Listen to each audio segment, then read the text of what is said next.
నమస్తే. అమెరికా అధ్యక్షుడు Donald Trump భారతీయులపై మరో బాంబు వేశాడు. అదేంటంటే H1B వీసా అప్లికేషన్ పొందాలంటే ఇప్పటివరకు కేవలం $1500 ఉండేది. ఇప్పుడు ఒక్కసారిగా అది $1,00,000 చెల్లించాలి అంటూ ఒక నిర్ణయం తీసుకున్నాడు. ఎగ్జిక్యూటివ్ ఆర్డర్‌పై సంతకం కూడా చేశాడు. మరి ఈ నిర్ణయం వలన భారతీయులపై అలాగే ఇండియన్ టెక్ కంపెనీస్ పైన ఎలాంటి ప్రభావం పడబోతోంది? Let's discuss. నాతో ఈ చర్చలో జాయిన్ అవుతున్నారు అంతర్జాతీయ వ్యవహారాల నిపుణులు, విశ్లేషకులు మామిడి గిరిధర్ గారు. భారత్‌ని ఏదో ఒకలాగా ఇబ్బంది పెట్టాలనేటువంటి ప్రయత్నం గత కొన్ని నెలలుగా ట్రంప్ చేస్తూనే ఉన్నాడు.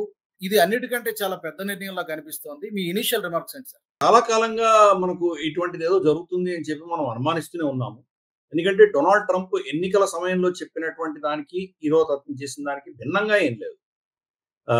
అమెరికాలో ఉన్నటువంటి అమెరికన్స్‌కి మాత్రమే ఉద్యోగాలు ఉండాలి. బయట వాళ్ళకంటే ఫస్ట్ ప్రిఫరెన్స్ అమెరికన్స్‌కి ఇవ్వాలి అన్నది ఆయన పాలసీ చాలా కాలంగా. ఇన్ఫాక్ట్ ఆయన చెప్పిన దాంట్లో లాజిక్ లో కొంత సత్యం ఉన్నది అని మనం ఒప్పుకోవాలి. ఎందుకంటే మనకు H1B వీసా పేరిట తక్కువ ధరలో విదేశాల నుంచి వాళ్ళు తెచ్చుకొని వాళ్ళని వర్కర్స్ పెట్టుకోవడం అనేది మనం చూసాం. భారతదేశం ఆఫ్ కోర్స్ దాంట్లో చాలా లాభపడిన దేశాల్లో మొట్టమొదటి దేశం మనదే. రమారమి 70% H1B వీసా మనకే వెళ్తుంది. కానీ మిగతా ఇతరత్ర దేశాలు కూడా ఉన్నాయి. కొరియా కావచ్చు, చైనా కావచ్చు, మెక్సికో కావచ్చు, కెనడా కావచ్చు, ఇతరత్ర మనకు జపాన్ లాంటివి చాలా దేశాలు ఉన్నాయి. చాలా వాటికి ఇచ్చారు, అవన్నీ కూడా వీసాలు ఇచ్చారు. కానీ బట్ 70% భారతీయులకే వెళ్ళినవి, తక్కువ ధరలో పనులు చేయించుకునేది. అదే స్కిల్ సెట్స్ ఉన్నటువంటి అమెరికన్ కి వాడు ఉద్యోగం ఇవ్వాలంటే కనుక బహుశా 2 రెట్లు 3 రెట్లు ఇవ్వాల్సి వచ్చేటువంటి పరిస్థితి రావచ్చు. సోషల్ సెక్యూరిటీ ఇవన్నీ చాలా ఉంటాయి, ఇబ్బందులన్నీ ఉన్నాయి. కాబట్టి దాన్ని అవాయిడ్ చేయడానికి H1B వీసా ఎంతకాలం వాడుతున్నారు. సో వ్యక్తిగతంగా మన ఐటీ రంగానికి సంబంధించినటువంటి మన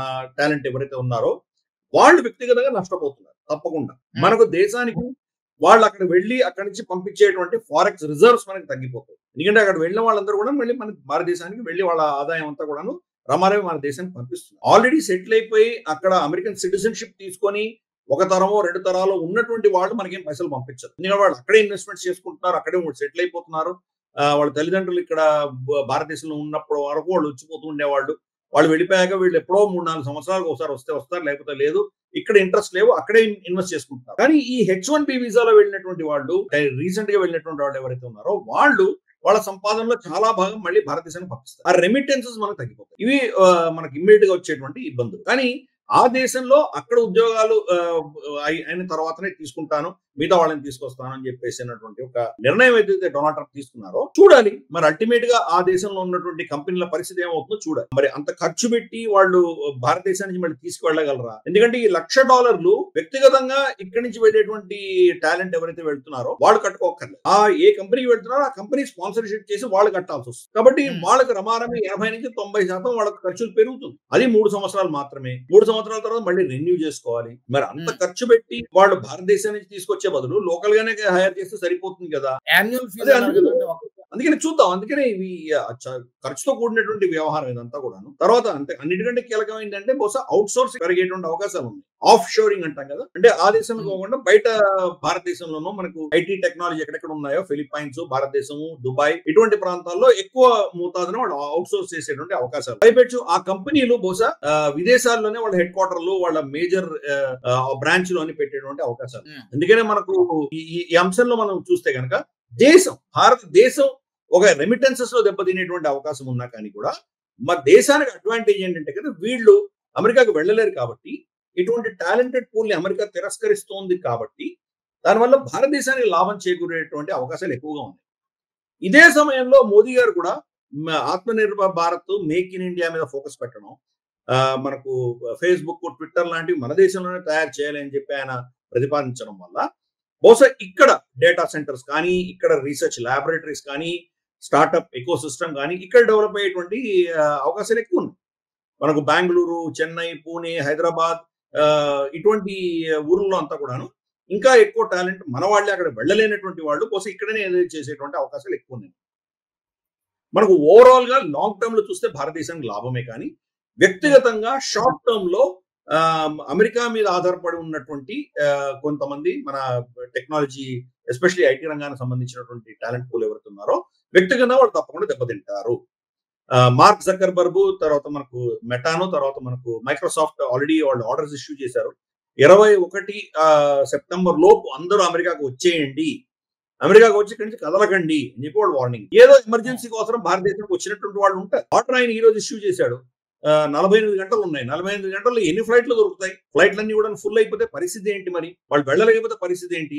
మళ్ళీ $1,00,000 కట్టకపోతే వాళ్ళ పరిస్థితి ఏంటి? కాబట్టి అక్కడ అన్ని వాళ్ళు ఇళ్ళు అన్ని సెటప్ చేసుకుని పిల్లల్ని చదివించుకోవడానికి వెళ్ళినటువంటి వాళ్ళు ఏదో ఎమర్జెన్సీకి ఏదో వాళ్ళ తల్లిదండ్రులకు ఒంట్లో బాగలేకనో ఇంకేదైనా వాళ్ళ ఆస్తుల వ్యవహారానికో ఇక్కడ వచ్చినటువంటి వాళ్ళు ఇరుక్కుపోయినటువంటి పరిస్థితి. వీళ్ళు 21 లోపల వెళ్ళకపోతే మళ్ళీ ఆ రూల్ అప్లై అవుతుంది.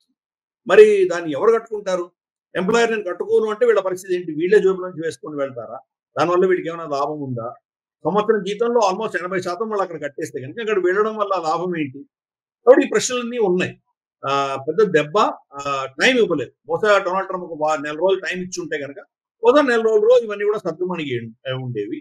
కానీ ఆయన టైం ఇవ్వకుండా 2 రోజుల్లోనే ఈ యొక్క ఆయన తీసుకొచ్చినటువంటి ప్రతిపాదనను అమలు పరిచే దిశగా ఆయన ఆర్డర్స్ ఇష్యూ చేశారు. కాబట్టి వ్యక్తిగతంగా చాలా మందికి దెబ్బలు తగిలేటువంటి అవకాశాలు మాత్రం తప్పకుండా ఉన్నాయి. చూద్దాం రాబోయే రోజుల్లో. కామర్స్ సెక్రటరీ ఒక మాట అన్నాడు, హోవర్డ్, పనికిరాని వ్యక్తులు అమెరికాకు రావద్దు అంటూ ఈ మాట అన్నాడు. చాలా మంది ఇప్పుడు సోషల్ మీడియాలో ఏమంటున్నారంటే ఇది భారతీయులను ఉద్దేశించి అతను మాట్లాడాడని చెప్పి ఒక మాట. మీరు అన్నట్టు లాంగ్ రన్ లో డెఫినెట్ గా ఇది మనకు మంచి చేస్తుంది. బ్రెయిన్ డ్రైన్ ఆగిపోతుంది. మన టాలెంట్ మన దగ్గరే ఉంటుంది. బట్ ఇమీడియట్ గా డెఫినెట్ గా దీని పరిణామాలు కాన్సిక్వెన్సెస్ ఉంటాయి. ఈ కామర్స్ సెక్రటరీ మాట్లాడినటువంటి మాటని మనం ఎట్లా చూడాలి? ఎలా అర్థం చేసుకోవాలి? ఒకరిబోత్తనంగా చూడాలా? ఎలా అర్థం చేసుకోవాలి? ఆఫ్ కోర్స్ వాళ్ళు మాగా మేక్ అమెరికా గ్రేట్ అగైన్ అన్నటువంటి టీం ఏదైతే ఉందో అది ఇటువంటి స్టేట్మెంట్స్ చాలా కాలంగా ఇస్తున్నారు. దాంట్లో పెద్ద ఆశ్చర్యపడాల్సింది ఏమీ లేదు. ఇప్పుడు కామర్స్ సెక్రటరీ ఇచ్చినటువంటి లుట్విక్ ఇచ్చినటువంటి స్టేట్మెంట్ కూడా అదే యాంగిల్ లో మనం చూడాలి. సరే, మాకు టాలెంట్ లేని వాళ్ళు అక్కర్లేదు అంటే మరి టాలెంట్ ఉందని అని కదా మీరు H1B ఇష్యూ చేశారు ఇంతకాలం. మరి ఇప్పుడు మీకు వద్దు అనుకున్నప్పుడు అది ఓకే, అది ప్రతి దేశం నిర్ణయించుకోవచ్చు. ఎటువంటి టాలెంట్ కావాలి, ఎటువంటి టాలెంట్ అక్కర్లేదు నిర్ణయించుకోవచ్చు. కానీ ఇది పొలిటికల్ నిర్ణయమా లేకపోతే బిజినెస్ నిర్ణయమా అన్నది పెద్ద ప్రశ్న. ఈ రోజు ఈ చట్టం తీసుకొచ్చి ఈ రెస్ట్రిక్షన్స్ పెట్టినందువల్ల నష్టపోయేది ఎవరు? అమెరికన్ కంపెనీలు నష్టపోతారు. ఈ రోజు వాళ్ళ కంపెనీలో ఇప్పుడు అడ్వాన్స్ టెక్నాలజీ, ఆర్టిఫిషియల్ ఇంటెలిజెన్స్ దగ్గర నుంచి తీసుకొని cutting edge technologies, disruptive technologies, తర్వాత ఎమర్జింగ్ టెక్నాలజీస్, వీటిలో పనిచేస్తున్నటువంటి వాళ్ళు ఈ H1B వీసా నుంచి తెచ్చిన టాలెంట్ ఎక్కువ శాతం ఉన్నారు. వాళ్ళని మీరు తిరస్కరించారంటే మీ దేశంలో ఆ టాలెంట్ ఉందా? ఫర్ ఇన్స్టెన్స్ అది పెద్ద ప్రశ్న. స్టెప్ అంటారు మనకు సైన్స్, టెక్నాలజీ, ఇంజనీరింగ్, మ్యాథమెటిక్స్. ఈ సబ్జెక్ట్స్ లో అమెరికన్స్ అంత పెద్ద వాళ్ళకి ఇంట్రెస్ట్ తక్కువ. ఆ సబ్జెక్ట్స్ లో పట్టు ఉన్నటువంటి దేశాలు ఆసియన్ దేశాలే. ఎక్కువ శాతం చూస్తే భారతదేశము, కొరియా, జపాన్, చైనా కొంతవరకు. ఈ దేశాలే ఈ స్టెమ్ అన్నటువంటి సబ్జెక్ట్స్ లో మనకు చాలా టాలెంట్ ఉన్నది ఈ దేశాలు. వీళ్ళందరిలో పోల్చి చూస్తే భారతదేశంలో చాలా ఎక్కువ. దానివల్ల అమెరికా నష్టపోతుంది. కానీ ఫైన్, అది ఆయన నిర్ణయించాడు డొనాల్డ్ ట్రంప్. మరి ఆ కంపెనీలు ఎలా దాన్ని ట్రీట్ చేస్తా మనకు తెలియదు. ఇది ఒక ఎత్తు. రెండవది ఏంటంటే ఇది కోర్టులలో ఛాలెంజ్ అయిన తర్వాత మరి కోర్టులలో నిలుస్తుందా లేదా అనేది ఒక పెద్ద ప్రశ్న. అది చెప్పలేము. ఆఫ్ కోర్స్ ప్రభుత్వానికి అధికారాలు ఉన్నాయి. ఎవరిని ఆ దేశంలో అనుమతించాలి, ఎవరిని అనుమతించకూడదు అన్నది ఆ ప్రభుత్వం నిర్ణయిస్తుంది. అంటే ఆ దేశం యొక్క నిర్ణయం ప్రతి ఒక్కరు యాక్సెప్ట్ చేయాల్సింది. ఫర్ ఇన్స్టెన్స్ మన దేశంలో H1 వీసా లాంటిది ఏమీ లేదు. మన దేశం సెలెక్టెడ్ గా కేస్ టు కేస్ బేసిస్ మనం నిర్ణయించి వాళ్ళకి వర్క్ పర్మిట్ ఇవ్వాలా లేదో మనం నిర్ణయిస్తాం. ఒక ప్లాన్ అంటూ మన దగ్గర ఏమీ లేదు. కాబట్టి దాన్ని రివోక్ చేయొచ్చు. ఫర్ ఇన్స్టెన్స్ పాకిస్తానీ వీసాలు, మనం ఇచ్చిన వీసాలని ఆపరేషన్ సింధూర్ అప్పుడు అన్ని మనం రివోక్ చేసాం. 3 నెలల్లో 4 నెలల్లో వీసా ఇచ్చి ఉంటాం. వాళ్ళకి 15 రోజుల్లో 10 రోజుల్లో వచ్చిన వాళ్ళని కూడా వెనక్కి వెళ్ళిపోమన్నాం. కాబట్టి ఏ దేశమైనా ఎవరిని ఆ దేశంలోకి అనుమతించాలి, ఎవరు పని చేయొచ్చు వాళ్ళ దేశంలో, ఈ రూల్స్ అన్ని వాళ్ళు పెట్టుకునేటువంటి ఆ దేశానికి అధికారాలు ఉన్నాయి. కాబట్టి ఆ అధికారాలను వాళ్ళు వినియోగిస్తున్నారు. ఆ దృష్టిలో చూడాలి. బట్ ఎస్, టెంపరీలీ మనకు కొంత దెబ్బ తగులుతుంది. మన పిల్లలు కొంత అస్థిర పరిస్థితుల్లో ఎదుర్కోవాల్సినటువంటి పరిస్థితి మనం చూస్తున్నాం. మనం ఇక్కడ ఏమైనా ఎమర్జెన్సీ వాళ్ళ పెళ్లిళ్ళకి ఫిక్స్ చేసుకొని ఉండొచ్చు, బహుశా పెళ్లిళ్ళకి ఇక్కడ రాలేకపోవచ్చు. సో ఇటువంటి సమస్యలు చాలా ఉన్నాయి. కానీ వ్యక్తిగతమైనటువంటి కుటుంబ సమస్యలకు సంబంధించినటువంటి యాత్రలన్నీ మానుకోవాలి. ఇప్పుడు అమెరికాలోనే ఉండిపోవాల్సినటువంటి పరిస్థితి. ఒక నెల 2 నెలల్లో దీని ఒక స్పష్టత వస్తుంది మనకు. కానీ ఇదే పంథాలో వెళ్తే గనక తప్పకుండా మనం ప్రత్యామ్నాయాలు చూసుకోవాలి. లుట్విక్ చెప్పినంత మాత్రం సరిపోదు కదా. ఇది ఎవరు చెప్పాలి? ఈ టాలెంట్ ఎవరికి అవసరమో వాళ్ళు చెప్పాలి. రేపు మెటాను, మైక్రోసాఫ్ట్, తర్వాత మన ఎలాన్ మస్క్ ఇటువంటి వాళ్ళు మాకు టాలెంట్ తగ్గిపోతుంది, మేము చాలా ఇబ్బందుల్లో ఉన్నాము, అందుకనే మేము అమెరికాలో కంపెనీలు పెట్టలేకపోతున్నాము అని డొనాల్డ్ ట్రంప్ చెబితే మరి డొనాల్డ్ ట్రంప్ ఎలా రియాక్ట్ అవుతారో చూడాలి. ఇక్కడ హైర్ చేసుకోండి చెప్పడం చాలా సునాయాసం. వాళ్ళ దగ్గర స్టెమ్ టెక్నాలజీకి సంబంధించినటువంటి సైన్స్, టెక్నాలజీ, ఇంజనీరింగ్, మ్యాథమెటిక్స్ సంబంధించినటువంటి టాలెంట్ లేనప్పుడు ఏం చేస్తారు? ఇప్పుడు ఫర్ ఇన్స్టెన్స్ వాళ్ళ దగ్గర కావాలన్నా కానీ సఫిషియంట్ కావాల్సినంత మేరకు వాళ్ళకు డ్రైవర్లు లేరు, కావాల్సిన నర్సులు లేరు, ఎక్కడి నుంచి ఇంపోర్ట్ చేసుకోవాలి వాళ్ళు. మరి అటువంటిప్పుడు ఏం చేస్తారు వాళ్ళు? H1B లాంటివి ఏదో ఇచ్చి వాళ్ళని తెచ్చుకోవాలి కదా. కాబట్టి ఆ దేశం నిర్ణయించుకుంటే ఆ దేశం యొక్క అవసరాలు బట్టి వాళ్ళు నిర్ణయించుకుంటారు. టెంపరీ సెట్ బ్యాక్స్ మనకు ఉంటాయి. మన ప్రభుత్వం కూడా దానికి ప్రభుత్వ పరంగా రియాక్ట్ అవ్వలేము, ఎందుకంటే అది వాళ్ళ రైట్, వాళ్ళ హక్కు కాబట్టి వాళ్ళు అలా ప్రవర్తిస్తారు. లుడ్విగ్ ఏం మాట్లాడినా కానీ కూడా ఆ దేశంలో ఉన్నటువంటి బిజినెస్లు, ఆ దేశంలో ఉన్నటువంటి ఐటీ టెక్నాలజీకి సంబంధించినటువంటి కంపెనీలు వాళ్ళ అవసరాలు ఎలా ఉంటాయి, ఇతను చెప్పినంత మాత్రాన వాళ్ళకు సొల్యూషన్ ఉందా లేదా అన్నది రాబోయే రోజుల్లో మనం చూడాలి. అయితే సార్ ఇక్కడ ఇప్పుడు H1B వీసా అప్లికేషన్ కి $1,00,000 పెట్టారు. ఓకే, ఇది వెళ్ళాలి అనుకున్నటువంటి వాళ్ళకి. అయితే ఆల్రెడీ H1B వీసా మీద అక్కడ ఉన్నటువంటి వాళ్ళకి ఇదేమైనా ఎఫెక్ట్ అవుతుందా? ఎందుకంటే రెన్యూవల్ చేసేటప్పుడు కానీ ఇవన్నీ కూడా, లేదంటే విత్ ఇన్ కంట్రీ అమెరికాలో ఉన్నంత వరకు ఏమీ కాదా? కంట్రీ దాటి వెళ్తేనే మళ్ళీ ఏమైనా కట్టాల్సి వస్తుందా వాళ్ళ పరిస్థితి? ఇది ప్రస్తుతానికైతే అక్కడ ఆ దేశంలో ఉన్నటువంటి వాళ్ళకి ఎఫెక్ట్ అవ్వదు అని చెప్తున్నారు మనకు. రెన్యూవల్ అయినప్పుడు మళ్ళీ తప్పకుండా ఇది ఎఫెక్ట్ అవుతుంది. రెన్యూవల్ అవ్వనంత వరకు ఏం ఇంపాక్ట్ లేదు. H1B ఉన్నా కానీ కూడా దేశం బయటికి వెళ్ళి మళ్ళీ లోపలికి వచ్చేసరికి బహుశా మళ్ళీ ఈ $1,00,000 ఆర్డర్ ఏదైతుందో అది వర్తిస్తుందని చెప్తున్నారు. అందుకనే ఈ రోజు మనకు మెటా కానీ మైక్రోసాఫ్ట్ కానీ వాళ్ళ స్టాఫ్ చెప్పారు, మీరు ఫస్ట్ 21 తిరిగి రండి, 1. 2 దేశం వదిలి వెళ్ళకండి. 2 ఆర్డర్స్ వాళ్ళు ఇష్యూ చేశారు. ఈ క్లారిటీ వచ్చి దీంట్లో ఏమైనా అమెండ్మెంట్స్ వచ్చి ఏమైనా వస్తే మనకు తెలియదు. దాంట్లో కొన్ని ఏంటంటే కనుక వాళ్ళ ప్రభుత్వం అవసరాల బట్టి కొన్ని ఎగ్జామ్షన్స్ ఇవ్వచ్చు అని వాళ్ళు ఒక చిన్న ప్రతిపాదన పెట్టుకున్నారు. సో దాని వ్యక్తికి వాళ్ళు ఎగ్జామ్షన్ అని ఇవ్వచ్చు, కొన్ని కంపెనీలకి ఎగ్జామ్షన్ ఇవ్వచ్చు, లేదా కొన్ని ఇండస్ట్రీస్ లో కొన్ని వర్టికల్స్ కి ఎగ్జామ్షన్ ఇవ్వచ్చు. కాబట్టి అటువంటి ఒక ఎస్కేప్ రూట్ ఉన్నది. సో మరి దానిని వినియోగించమని, దాన్ని ఉపయోగించమని బహుశా వీళ్ళు ఒత్తిడి తీసుకొచ్చేటువంటి అవకాశాలు లేకపోలేదు. ఎందుకంటే చూద్దాం రాబోయే రోజుల్లో డొనాల్డ్ ట్రంప్ వ్యవహార శైలి అంతా కూడా ఏముంటుందని ఫస్ట్ మాక్సిమలిస్ట్ పొజిషన్ తీసుకుంటాడు. తర్వాత ఎవరో చర్చలకు వచ్చి నెగోషియేట్ చేస్తే కనుక 2 మెట్లు దిగుతాడు. ఆయన కోరుకున్న దానికంటే ఆయన 2 మెట్లు కోరుకుంటే 10 మెట్లు పైకి వెళ్ళి కూర్చుంటాడు. దాంట్లో 2 మెట్లు దిగాడంటే కనుక ఇంకో 5-6 మెట్లు ఆయనకి లాభసాటే కదా. కాబట్టి అటువంటి ఆర్ట్ ఆఫ్ డీలింగ్ అని చెప్పేసి ఆయన చేస్తుంటాడు. కాబట్టి చూద్దాం, ఇది అమెరికాలో అంతర్గతమైనటువంటి వాళ్ళ ఎకానమీ, వాళ్ళ కంపెనీలు, ఆ ప్రభుత్వాన్ని మధ్యలో ఉన్నటువంటి ఈ వ్యవహారాన్ని మరి వాళ్ళ కంపెనీలు, తర్వాత డొనాల్డ్ ట్రంప్ ఎలా దాన్ని పరిష్కారం తీసుకొస్తారో మనం చూడాలి. అఫ్ కోర్స్ అన్ఫార్చునేట్ మన పిల్లలు కొంత నలిపోయేటువంటి పరిస్థితులు అయితే ఉన్నాయి, ఇప్పుడు దాన్ని యాక్సెప్ట్ చేయాలి. సో ఫైనల్ గా సార్, ఇప్పుడు కోర్టులకు వెళ్తే గనక ఇండియన్ బేస్డ్ టెక్ కంపెనీలే వెళ్ళే అవకాశం ఉందా, లేకపోతే అక్కడ లోకల్ గా ఉన్నటువంటి అమెరికా కంపెనీలు కూడా కోర్టుకి వెళ్ళే అవకాశం? కోర్టుకు ఎవరైనా వెళ్ళొచ్చు, వాళ్ళైనా వెళ్ళొచ్చు, మనమైనా వెళ్ళొచ్చు. అది కాదు విషయం. అక్కడ ఏంటంటే ఏ గ్రౌండ్స్ మీద వెళ్తారు అన్నది మీకు చాలా కీలకం. అమెరికా ప్రభుత్వం ఒక నిర్ణయం తీసుకుంది, మాకు అమెరికన్స్ కి ఫస్ట్ ఉద్యోగాలు ఇచ్చిన తర్వాత వీళ్ళని తీసుకురావాలి. అమెరికాలో టాలెంట్ లేనటువంటి వాళ్ళకి $100,000 ఎలాగో ఇస్తున్నారు, మీరు తెచ్చుకుంటున్నారు కాబట్టి వాళ్ళు దే ఆర్ వెల్కమ్ అని అంటున్నారు. హైలీ స్కిల్డ్ లేబర్ ని మేము తెచ్చుకుంటాం, దానికి మాకే ఇబ్బంది లేదు, దానికి ఖర్చు అవుతుంది కాబట్టి సెలెక్టివ్ గానే తీసుకురండి అని చెప్తున్నారు వాళ్ళు. కాబట్టి ఇప్పుడు కోర్టుకు వెళ్ళాలంటే భారతీయ కంపెనీలు వెళ్ళాయా లేదా అమెరికన్ కంపెనీలు వెళ్ళినా కానీ కూడా జస్టిఫై చేయాలి కదా. డొనాల్డ్ ట్రంప్ $1,500 నుంచి $1,00,000 తీసుకువెళ్ళింది తప్పు, దీనివల్ల నష్టపోతుంది, ఇండస్ట్రీ నష్టపోతుంది, ఈయన ఇండస్ట్రీ అనేది ఇంత కాస్ట్ లో నడుస్తుంది, దీనికి ఇటువంటి టాలెంట్ కావాలి, ఇటువంటి టాలెంట్ అమెరికాలో లేదు, ఈ స్టాటిస్టిక్స్ అన్ని తీసుకువెళ్ళి కోర్టులో పెట్టాలి.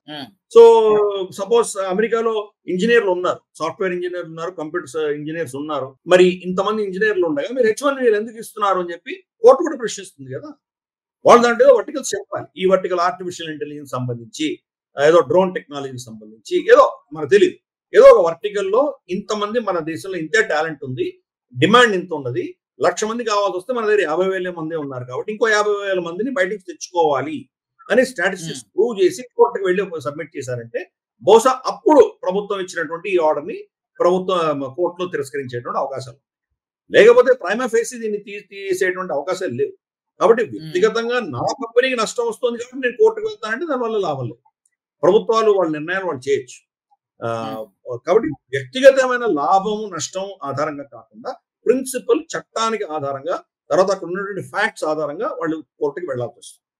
దీంట్లో ఎటువంటి మనకేమంటారంటే సెక్టర్స్ లో అవసరం ఉన్నది, ఎటువంటి సెక్టర్స్ లో మనకు షార్టేజ్ ఉంది, మన దేశంలో టాలెంట్ పూల్ లేదు, ఈ యొక్క ఇటువంటి స్టాటిస్టిక్స్ తయారు చేస్తే కానీ కోర్టుకు వెళ్లాల్సి వస్తుంది. అది చేయకుండా కానీ కోర్టుకు వెళ్తే బహుశా వాళ్ళకు పెద్దగా దానివల్ల రిలీఫ్ వస్తుందని నేను అనుకోను. చట్టపరంగా పెద్దగా దాన్ని ఎదుర్కోలేకపోవచ్చు, కానీ ప్రాక్టికల్ గా అక్కడ వేజెస్ ఎక్కువ అన్న సంగతి వాళ్ళకు కూడా తెలుసు. సఫిషియెంట్ మ్యాన్ పవర్ ఉందా లేదా అనేది కూడా వాళ్ళు చెక్ చేసుకోవాల్సి ఉంటుంది. కంపెనీస్ కూడా లేదు కాబట్టే కదా ఇక్కడి నుంచి వాళ్ళు ఇంపోర్ట్ చేసుకున్నారు. బట్ ఇవన్నీ కూడా డొనాల్డ్ ట్రంప్ ప్రాక్టికల్ గా ఆలోచించే నిర్ణయం తీసుకున్నాడా లేదా ఇదని కూడా మనం భవిష్యత్తులో చూడాల్సి ఉంటుంది. 21 నుంచి అమల్లోకి వస్తుంది కాబట్టి తర్వాత మేబీ ఒక వారం 2 వారాల్లో దీని మీద పరిణామాలు ఎలా ఉంటాయో మనం చూడాల్సి ఉంటుంది. Sir, thank you very much Giridhar గారు, ధన్యవాదాలు. మరి చూశారు కదా ఈ నిర్ణయం మరి ఎలాంటి పరిణామాలకు దారితీస్తుంది. తాత్కాలికంగా భారతీయ ఉద్యోగులకు తప్పకుండా ఇబ్బంది ఉంటుంది. మరి దీన్ని ఏమైనా కోర్టులకు వెళ్ళేటువంటి అవకాశం ఉంటుందా ఏమంటనేది రాబోయే రోజుల్లో చూడాల్సి ఉంటుంది. మీ అభిప్రాయాలను కూడా తప్పకుండా కామెంట్ సెక్షన్ లో ఇది తెలియజేయండి. అలాగే NH టీవీ నుంచి ఇంకా ఎలాంటి అంశాలను కోరుకున్నారు కూడా తప్పకుండా మీరు కామెంట్ సెక్షన్ లో మాకు చెప్పచ్చు. జై హింద్. మరో టాపిక్ తో మళ్ళీ కలుద్దాం. నమస్తే. ఈ వీడియో మీకు నచ్చినట్టయితే లైక్ చేయండి, 10 మందికి షేర్ చేయండి. అలాగే కామెంట్ల రూపంలో మీ అభిప్రాయాలను మాతో పంచుకోండి. Nationalist hub group of channels ను సబ్స్క్రైబ్ చేసుకుని తెలుగునాట జాతీయవాద జర్నలిజాన్ని ప్రోత్సహించండి. ఈ వీడియో కింద ఉన్న బెల్ ఐకాన్ పై క్లిక్ చేయడం మర్చిపోవద్దు.